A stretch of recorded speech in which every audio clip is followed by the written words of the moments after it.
Good afternoon, everybody. Welcome to the Ferry Project Cookery School. We are a homeless charity based in Wisbech in Cambridgeshire, where we have a hostel here, and we run all sorts of cookery classes, helping the homeless people of Finland get back out into society. And we also have an internship programme where we have clients come and work with us with a view to working in the hospitality trade. So look us up. We do loads of different things. We also have a cookery book, and the dish that I'm going to make today is lovely and Christmassy, but is also in the book, so I'll probably point that out again later. So we're going to make a chocolate roulade and make it into a Yule log. Really simple, only needs 3 ingredients. So all we've got to use today for the roulade, there'll be a few extras for the filling, but we're going to use chocolate, sugar and eggs, and that makes the roulade. And then you can change around any different fillings and toppings and things that you want. So I've got some chocolate in a bain-marie that I'm just softening down. I'm going to make a filling with some cranberries. I'm going to whip cream, and we're going to make the chocolate roulade. So the first job I'm going to do is use some fresh cranberries. Now you could just use jam.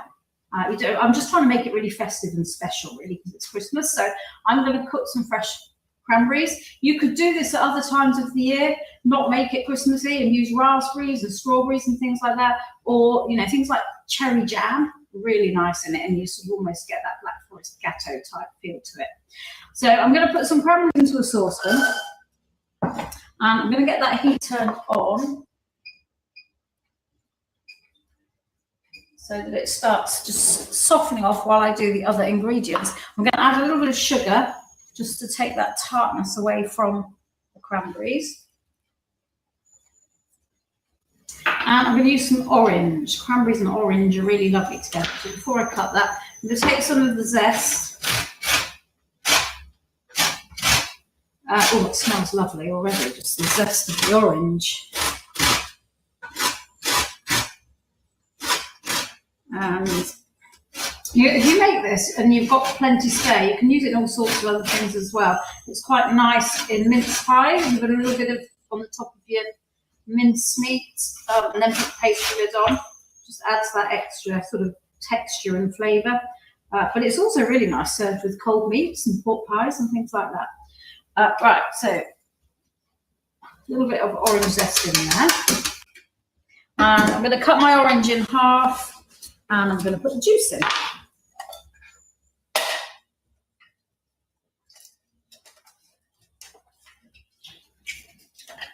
Get as much juice out as possible. I'm just going to turn my chocolate ring down. It's getting a little bit excited.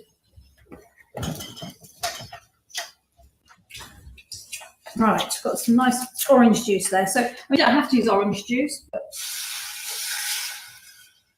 adds that extra sort of sweetness, and it does really complement the cranberries.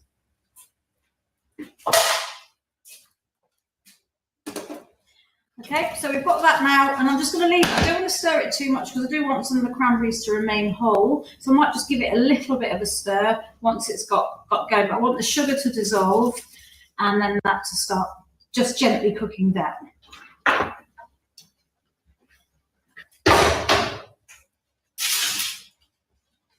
Right, so next we're going to get the roulade made. We need to get the roulade in the oven.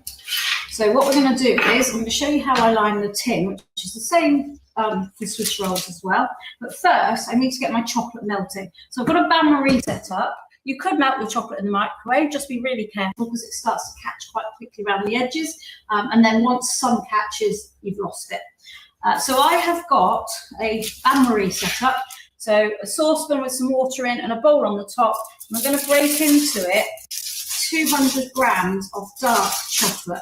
And it's important it's dark chocolate. Don't use milk chocolate because you don't get the same strength of texture. Turn my cranberries down now. I'm going to put them over there. And this here.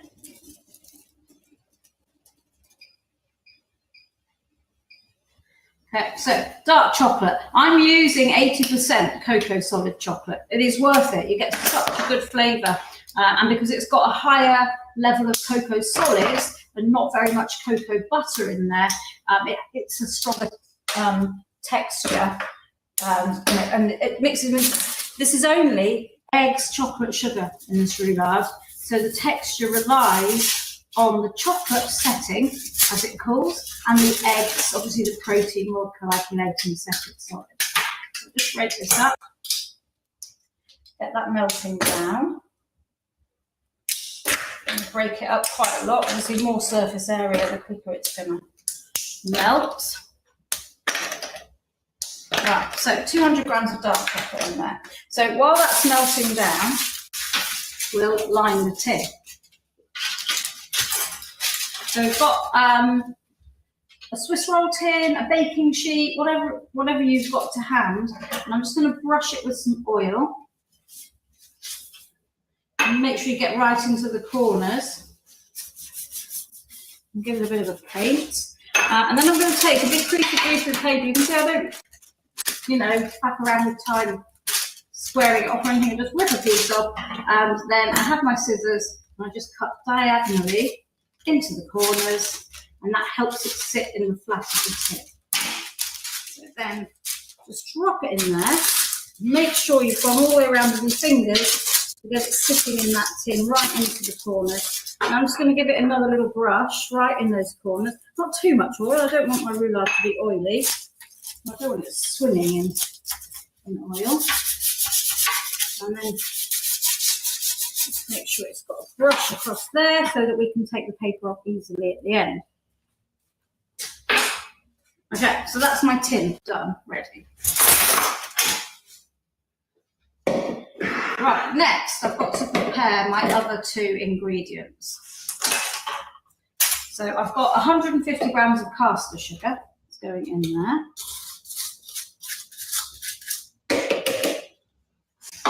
And 5 eggs. And we're going to separate the eggs because we want to whisk the egg whites separately to get lots of air trapped in there. So the yolks are going to go in the sugar, the egg white is going in the other bowl. And just like when you make meringues, make sure your bowl is really dry and clean and that you don't get any egg yolk in your egg white because that inhibits it whisking. You won't get as good a whisk. It's not quite so crucial for this. If we got a little tiny bit in, it wouldn't be a disaster, but try not to get any egg yolk in there. And obviously not the shell. Right, so it's 3 done. The chocolate's starting to melt. Okay, and then the last one. Okay, so this is a gluten-free Yule Log. Well, no flour in it at all.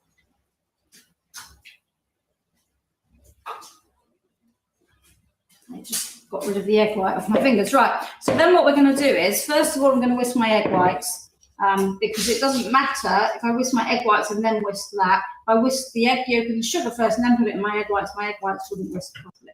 So we'll just give this a quick whisk. And it's important we don't over whisk it.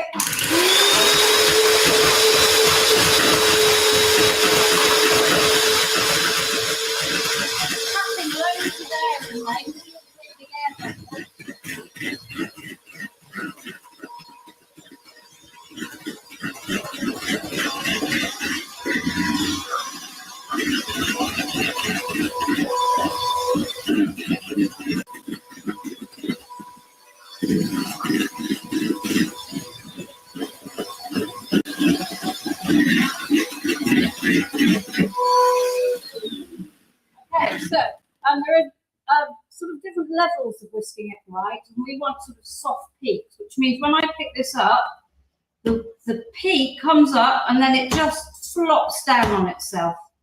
If we carried on whisking it, it becomes stiff peak stage, it will all stand upright, and it's much more difficult to fold into the mixture. And then you can end up, if you over whisk it, or if you completely over whisk it, it will just fold back in on itself and you get it splitting out.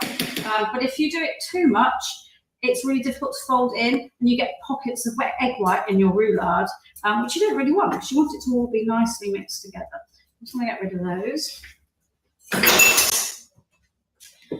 Right, let's I'm just going to do the egg yolks with this because they don't need too much doing.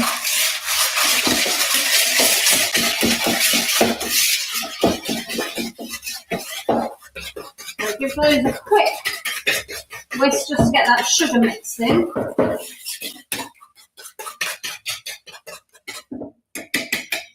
And then my chocolate's nearly there.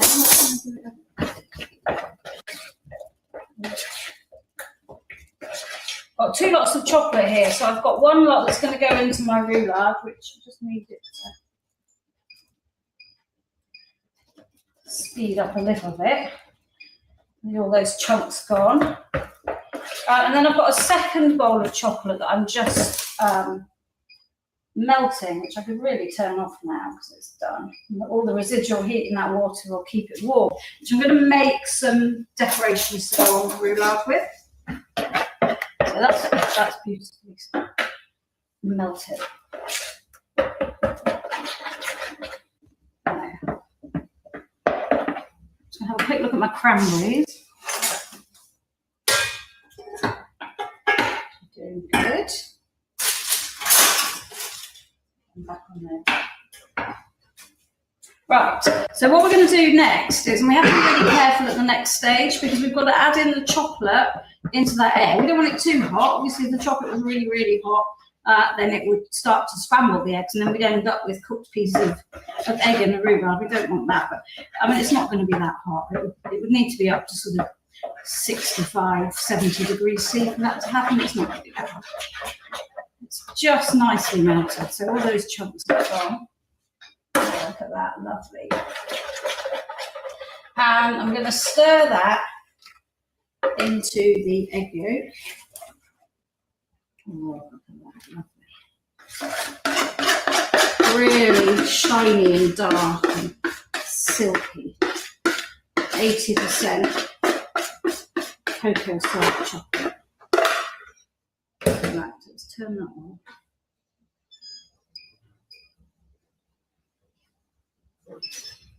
I'll take that over there out of the way. So don't knock it. Right, I'm going to have a metal spoon now. So just like when you're making a Swiss roll, always fold in with a metal spoon. If you use a wooden spoon, it's really thick and heavy. Use a metal spoon, it's nice and thin, and it doesn't knock everything out. So just stir that in. And then we're going to start folding in the egg whites.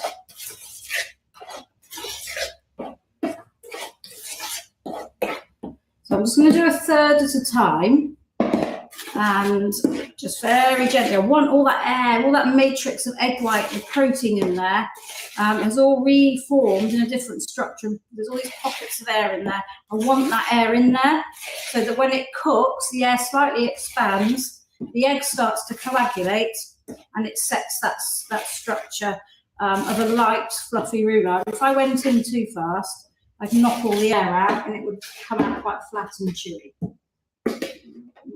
And don't do your egg whites too far in advance because it splits out.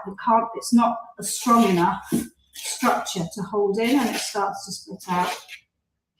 If that happens, just re-whisk it. Right, you can see I'm going around the edge and I'm sort of dropping it over and cutting it in half. And round the edge, over and cutting it in half. The other way of doing it is figures of 8, just like when you make a Swiss roll. And then the last bit over there.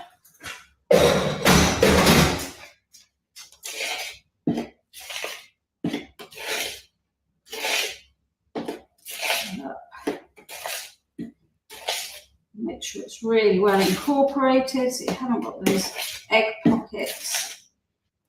And now it's starting to look like a uniform, rich, thick chocolate layer. And I'm going to pour it into the tin.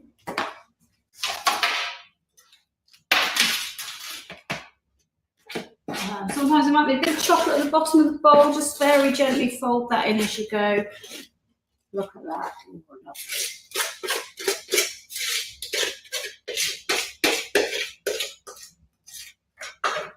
scrape the bowl out well. We're going to wash a slice down in the sink.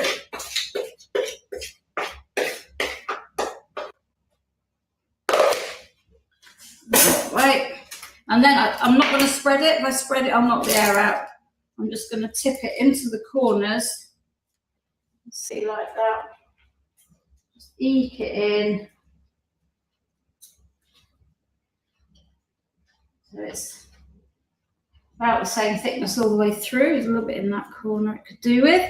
And then we're going to put that into the oven for about 8 to 10 minutes, roughly, 12 maximum, but I would say probably about 10 minutes. So in the meantime, while that's cooking, we can prep our fillings. So we've got this tray, which I'm just going to use some chocolate I've melted. Again, this is dark chocolate. I've just melted it, that's all, so it's quite runny.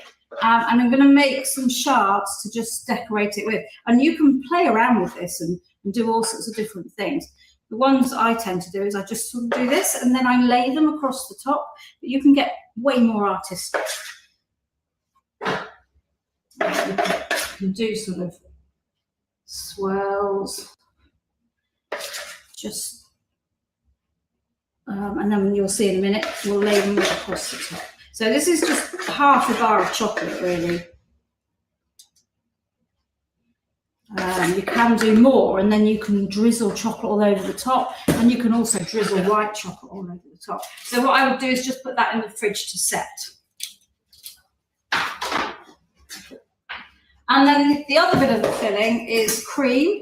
You don't have to use cream, you could just use butter icing. So we make quite a lot of these for people. We make them all on Christmas Eve. We tend to put butter icing in them then, because then people aren't going to worry about trying to get them in the fridge alongside their turkey, or, you know, it will last a little bit longer at room temperature.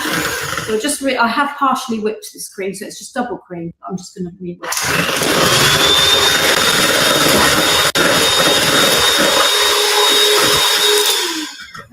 Do too much. It's quite warm in here, and I don't want to split the cream. Double cream, nicely thick. So we'll put that there and assemble.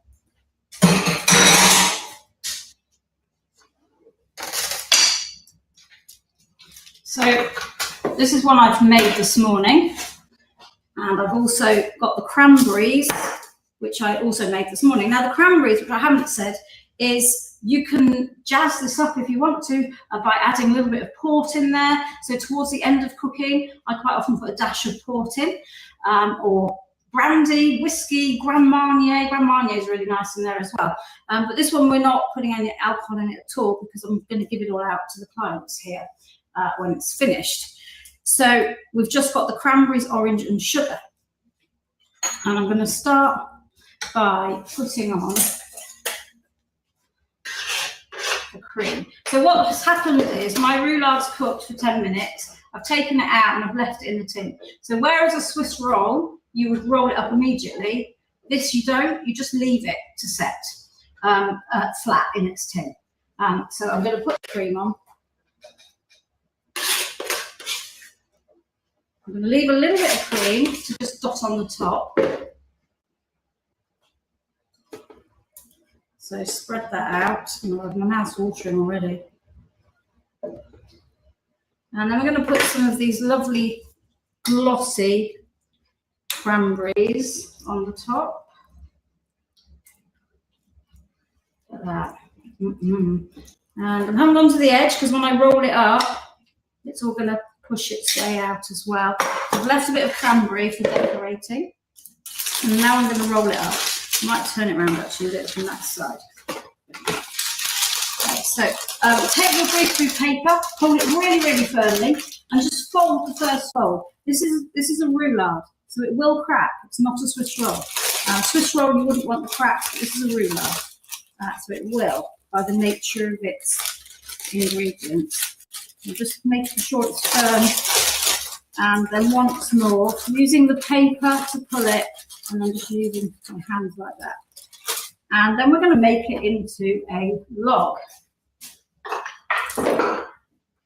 So I'm going to serve it on this board.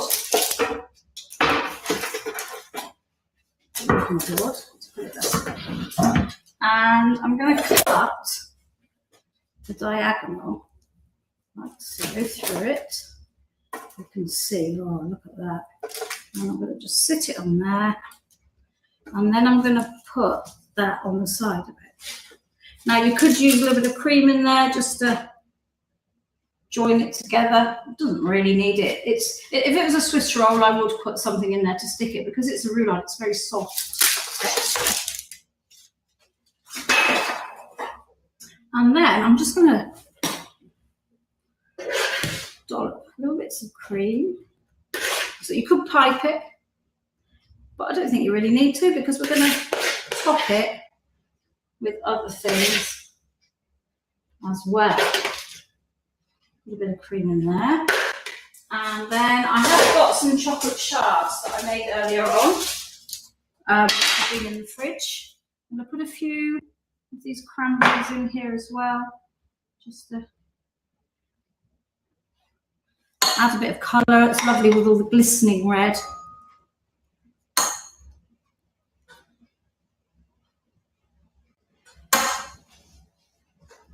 Okay, and then just wherever you want to put the shards, really. It's hot in here, so they've got a bit soft.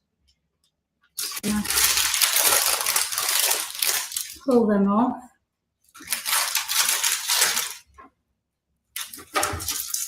I've done it before at other times of the year and had sparklers coming out and all sorts to make it really jazzy. Let's put this one on here. So it's a bit different. Okay, and then to finish it off, I'm just going to douse it with snow, icing sugar.